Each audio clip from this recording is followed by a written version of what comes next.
Who gives support to whom? I want to talk to you about reconnecting with Jill, because that was a big surprise.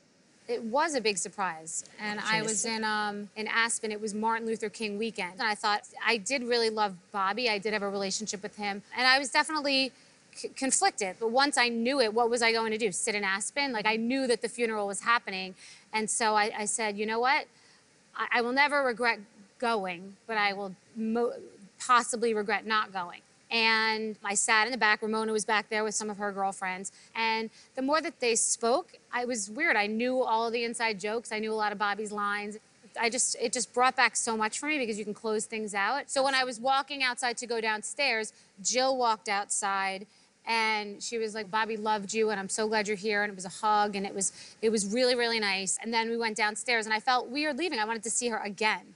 And so she came out, and that was kind of most of what you saw. And since then, we've been texting. I mean, I think she just went to Mykonos or Barcelona. So what I thought was really bizarre, because I'm just jumping right in now, okay, is that you told the production crew you wanted to film it. We all went without really wanting to film it, and we didn't even know you were filming it. And I got a text. Actually, we were invited by Jill. Yeah. We wanted to cover the funeral. That's right. Yeah. She so thank you for showing she it, didn't but it's not your say business. she wanted to film it. They were filming me.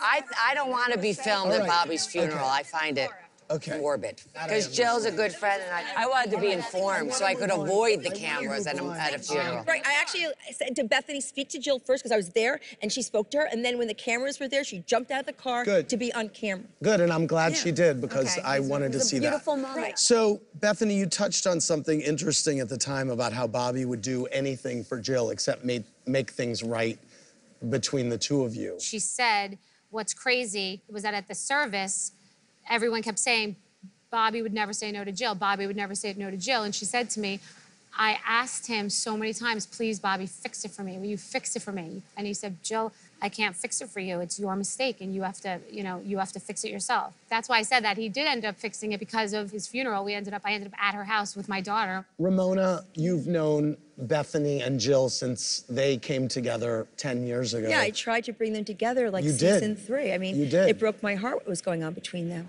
Go in the bed. I want you two to just go in the bedroom. No, I'm not. We're not doing that. I'm not being. Let's go in the kitchen. Then we'll go in the kitchen. Sabotaged like Let's just go in this. the kitchen. I'm not ambushing you. No. I'm ambushed. I'm not doing this. I'm not.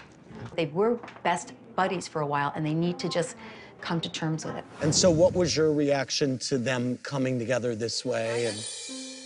I actually thought I'm sorry, Bethenny, I thought it was very opportunistic of you. I didn't really think it was a genuine thing.